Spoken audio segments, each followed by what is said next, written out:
रिश्तों से मोह। महाभारत युद्ध की समाप्ति के बाद गांधारी को जब अपने पुत्र की युद्धभूमि में वीरगति पाने की खबर मिली तो वह सिहर उठी। उसके लिए खबर हृदय विदारक थी। खबर सुनकर वह बहुत व्याकुल हो गई। वह विगत कई दिनों से अपने पुत्रों को नहीं देख पाई थी। अब वह अपने मृत पुत्रों को देखने को अधीर हो गई। इस खबर के संदेशवाहक कोई और नहीं, स्वयं श्री कृष्ण थे।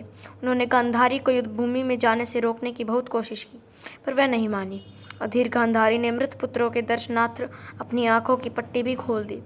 वीरान युद्धस्थल में रक्त से सनी अपने पुत्रों व संबंधियों की लाशों को देख वह क्रंदन करते हुए हाहाकार कर उठी।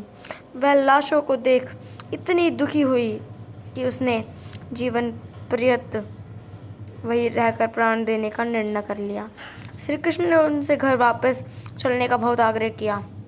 उन्होंने गांधारी को समझाया, माते, पृथ्वी लोक में मानवीय जीवन संबंध तो केवल प्राण जीवित रहने तक ही है। प्राण पखेरु उड़ते ही सब खत्म हो जाता है। रिश्तों से मोह केवल भ्रम है। गांधारी श्री कृष्ण की बात ना मानकर वहीं अकेली रोती बिखलती भूखी प्यासी बैठी रही। कई दिन बीत गए।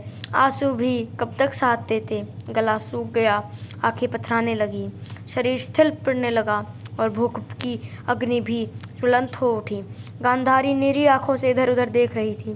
तभी उसकी नज़र एक पेड़ पर पड़ी जिसमें फल लगे हुए थे। पेड़ ऊंचा था। गांधारी की भूख इतनी असहनीय हो उठी कि वह लाशों के ढेर पर चढ़कर फल तोड़ने की कोशिश करने लगी। तभी श्री कृष्ण घूमते हुए वहां पहुंचे। गांधारी को इस तरह लाशों पर चढ़कर फल तोड़ने की कोशिश करते देख, माते, मैंने पहले ही आपको कहा था कि रिश्तों से मोह उनके जीवित रहने तक ही है। अब अपनी जिद छोड़कर घर चलकर भोजन कीजिए। गांधारी को जीवन का मर्म समझ आ गया था। वह श्री कृष्ण के साथ महल लौट आई। धन्यवाद।